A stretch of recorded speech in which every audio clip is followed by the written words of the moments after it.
এই মহেন্দ্রক্ষণে দুই দুলা ভাইকে পেয়েছি আমি। আপনাদের একটা প্রেমের কবিতা শুনতে চাই।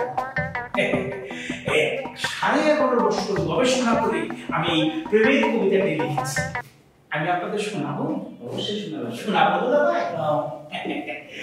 এই তুমি বসো, দর্শক একজন বাসা এই চাঁদ চাঁদ এই প্রেমের কবিতা। আমার কবিতার নাম আমি ও তুমি।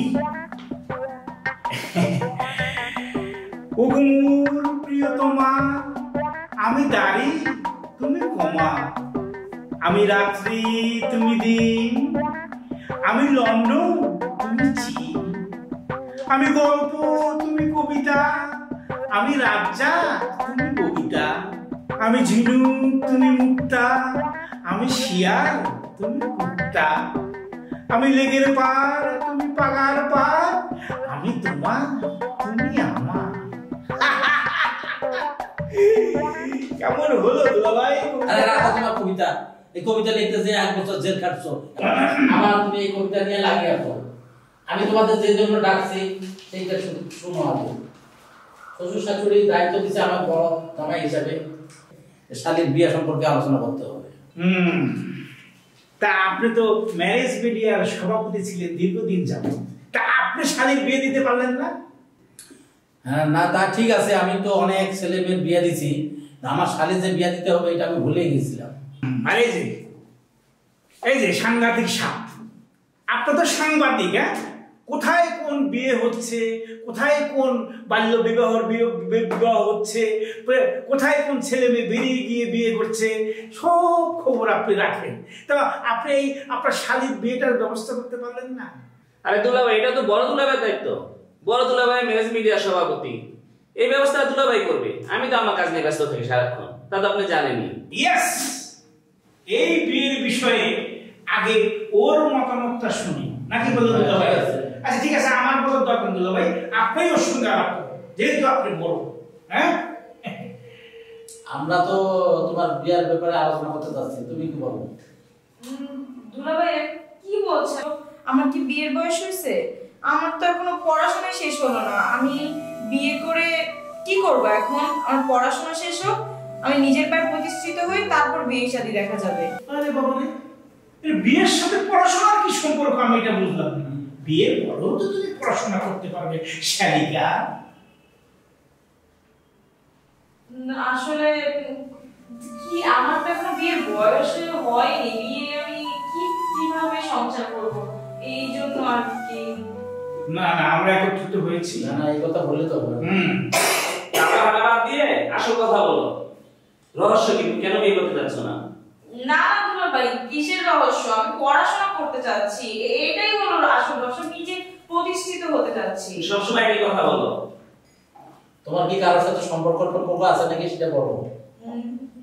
শোনো, ভালো করে শুনে নাও। বলো দুলাভাই কি বললো? এই দুলাভাইটা না বলতো আমাকে তো বলতে পারো। আমি ছোট দুলাভাই, আমাকে বলো। বলো, আমাকে বলো। আসলে দুলাভাই কি আসলে? আসলে বলো, খুলে বলো। কি বলো, খুলে বলো। আমি যে একটা ভুল করে ফেলেছি। ভুল? ভুল? কিসের ভুল? আমি আপনাদের কাউকে না জানিয়ে নিজে একাই বিয়ে করে ফেলেছি। ওরে সর্বনাশ! ছেলে কি করে? ছেলে পড়াশোনা শেষ করেছে, একটা ছোটখাটো ব্যবসা করছে। ছেলে বাড়ি কোথায়? বাড়ি তো বলেছিল যে, কিন্তু আমি কিভাবে ওই ছেলের সঙ্গে পরিচয় হলো সেটা বলো তো। কি কিন্তু শুরু করছো? কিন্তু কি বলো? বলো। আসলে 3 মাস ধরে ওর কোনো খবর পাচ্ছি না। আল্লাহ রে! তারপর ওর সাথে আমার এখন পুরোই যোগাযোগ বন্ধ। ও কোথায় আছে, কি করছে, কিংবা কিছু, ওর বাড়ি কোথায় তাও আজ পর্যন্ত ভালো করে জানি না। চিন্তা করছো দুলাভাই? নিশ্চিত ফেসবুকে ওই ছেলের সঙ্গে প্রেম হয়েছে। ওই আজকালকার ফেসবুক তো সব ভুল ইনফরমেশন দিয়ে রাখে, বুঝতে পারছেন? নিশ্চিত এই গাধা মেয়েটা ওই ছেলের বাটে পড়েছে। কি যে সর্বনাশ! বলো, ওই ছেলের সাথে তোমার কিভাবে সম্পর্ক হয়েছে? জি দুলাভাই, আমরা ফেসবুক থেকে প্রেমে জড়িয়েছিলাম। যেটা ভাবছি সেটাই। এটা ভাবছি আমরা। এই জন্য দেখছি সারাক্ষণ খালি মোবাইল নিয়ে এই কোনায় বসে বসে গুনগুন করতো। সারাক্ষণ হাতে মোবাইল দেখছি। এই আজকালকার মেয়েদের এটা একটা দোষ। আইছে একটা মোবাইল, আর এই মোবাইল নিয়ে ওই যে সত্যি সম্পর্ক। এখন তো দেখছি সেটাই হইছে। আজকালকার গার্জেনরা হলো উদাসীন। মেয়ে কি করছে, কি চ্যাটিং করছে, কার সঙ্গে কথা বলছে, কতক্ষণ মোবাইল দেখছে, কোনো খোঁজ খবর রাখে না। দেখেন তারপর এই অবস্থা।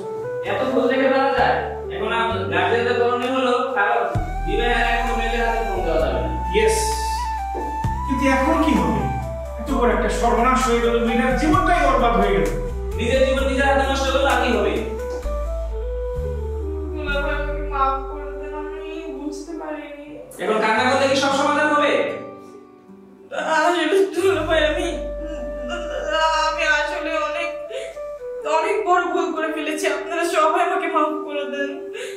আমি বুঝতে পারছি যে পরিবারের কথার বিরুদ্ধে গেলে প্রত্যেকটা মানুষের এরকমই অবস্থা হয়। আমি এখন তা হারে হারে টের পাচ্ছি। আমার ভুলের শাস্তি আমি নিজেই বুঝতে পারছি। পরিবার ছাড়া কখনো কোনো কিছুতে পদক্ষেপ নেওয়া উচিত না।